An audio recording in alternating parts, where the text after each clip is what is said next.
Anda pasti pernah lihat gambar ini kan?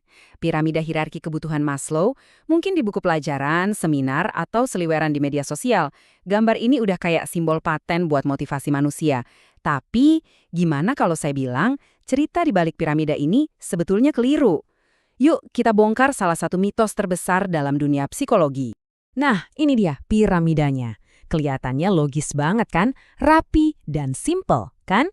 Kebutuhan dasar ada di paling bawah. Terus puncaknya aktualisasi diri. Tapi ada satu fakta kecil yang sering banget kelewat. Dan fakta ini bakal mengubah cara pandang Anda selamanya. Yap, Anda nggak salah baca. Abraham Maslow, orang yang bikin teorinya, nggak pernah sekalipun gambar piramida ini. Sama sekali. Ini mungkin salah satu salah kaprah terbesar dalam psikologi populer. Terus, kalau bukan Maslow, siapa dong yang bikin simbol yang nempel banget sama namanya ini? Jawabannya ternyata datang dari dunia bisnis. Piramida ini baru muncul tahun 1960, dikenalin sama seorang psikolog konsultan bernama Charles McDermott.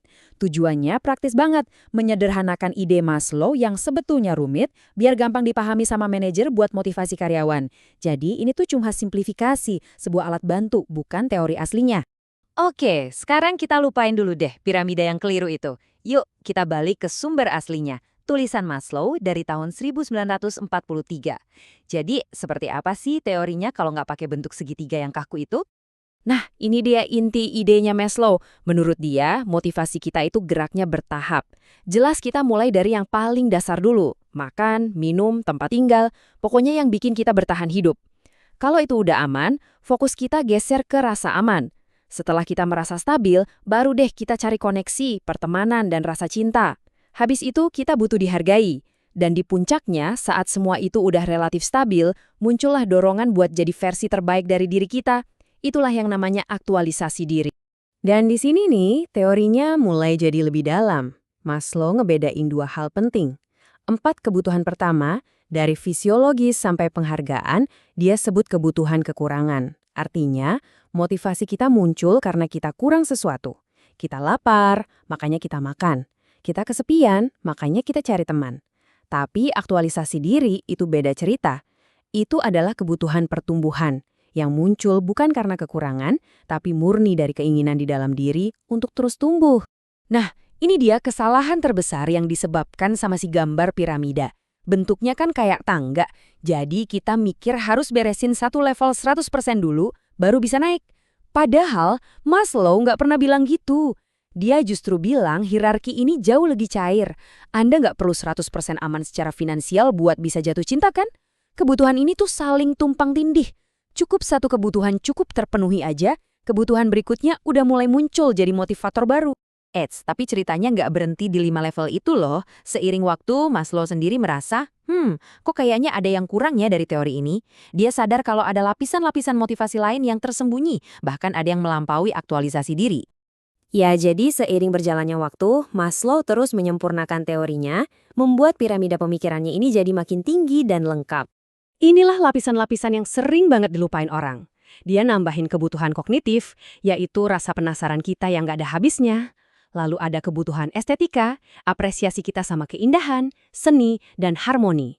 Dan yang paling puncak, yang mengubah segalanya adalah transendensi diri. Ini adalah dorongan buat melampaui ego kita, buat berkontribusi ke sesuatu yang lebih besar, dan bahkan membantu orang lain mencapai potensi mereka. Jadi, fokusnya bukan lagi soal saya, tapi soal kita. Oke, jadi sekarang kita udah punya gambaran yang lebih utuh soal pemikiran Maslow. Kedengarannya keren dan inspiratif banget ya. Tapi, sebagai sebuah teori ilmiah, apa ini beneran terbukti? Ini pertanyaan yang penting banget. Soalnya, untuk sebuah ide yang udah meresap banget ke budaya kita, harusnya ada bukti yang kuat dong. Yuk kita lihat apa kata para peneliti. Dan inilah kenyataannya. Walaupun teorinya ini terasa sangat masuk akal, penelitian ilmiah ternyata susah banget menemukan bukti kuat untuk hierarki yang kaku ini. Banyak studi yang gagal membuktikan kalau manusia di seluruh dunia itu ngikutin urutan yang sama persis. Contohnya, seniman yang rela hidup pas-pasan demi karyanya, itu kan berarti dia ngorbanin rasa aman demi aktualisasi diri. Jadi urutannya nggak sepasti itu. Kritik besar lainnya adalah soal bias budaya. Coba deh perhatiin, hierarki Maslow dengan puncak aktualisasi dirinya itu kan barat banget, sangat individualistis. Tapi gimana dengan masyarakat kolektivis? Di banyak budaya, kebutuhan akan keharmonisan komunitas dan rasa memiliki itu justru bisa jadi yang nomor satu, bahkan di atas pencapaian pribadi. Oke, jadi kalau buktinya lemah dan ada bias budaya, kenapa kita masih aja ngomongin Maslow? Kenapa piramida ini seolah menolak buat dilupakan? Mungkin jawabannya adalah karena teori ini relevan banget dengan dunia kita sekarang. Mungkin kekuatan sejati teori Maslow itu bukan sebagai hukum ilmiah yang kaku ya, tapi lebih sebagai sebuah kacamata. Sebuah kacamata yang bisa kita pakai buat merefleksikan hidup kita di zaman sekarang dan melihat di mana letak tantangan-tantangannya. Ambil contoh kebutuhan sosial. Kita punya ribuan teman online, tapi kok penelitian menunjukkan tingkat kesepian malah makin tinggi. Kita terhubung secara digital, tapi secara emosional malah terisolasi. Inilah paradoks alone together. Kebutuhan dasar kita buat koneksi yang tulus sepertinya makin susah aja dipenuhi. Lalu kita lihat kebutuhan penghargaan. Kebutuhan kita buat dihormati dan diakui sekarang diukurnya pakai likes, shares, dan jumlah followers. Kita jadi terus-menerus mencari pengakuan dari luar. Yang ironisnya seringkali malah bikin harga diri kita yang sejati, yang dari dalam, jadi makin rapuh. Bahkan kebutuhan paling dasar kayak rasa aman, definisinya udah bergeser. Dulu ini mungkin artinya punya atap di atas kepala dan aman dari bahaya fisik. Sekarang artinya keamanan finansial di ekonomi yang nggak menentu, keamanan data pribadi kita dari peretasan, dan keamanan kesehatan di dunia yang makin nggak bisa ditebak. Ancamannya baru, tapi kebutuhannya tetap sama. Dan inilah kenapa Maslow tetap penting. Teorinya, dengan semua kritiknya, adalah pengingat yang kuat kalau kemajuan sejati itu nggak cuma diukur dari pertumbuhan ekonomi atau teknologi canggih. Kemajuan sejati adalah tentang seberapa berhasil kita memenuhi seluruh spektrum kebutuhan kita sebagai manusia. Nah, ini pertanyaan buat kita renungkan bareng-bareng. Di tengah semua pengejaran kita di dunia modern, jangan-jangan kita jadi lebih fokus pada apa yang bisa kita miliki, status, pengikut, barang-barang, daripada fokus pada kita bisa menjadi siapa. Mungkin inilah warisan terpenting dari pemikiran Maslow. Terima kasih sudah menyimak.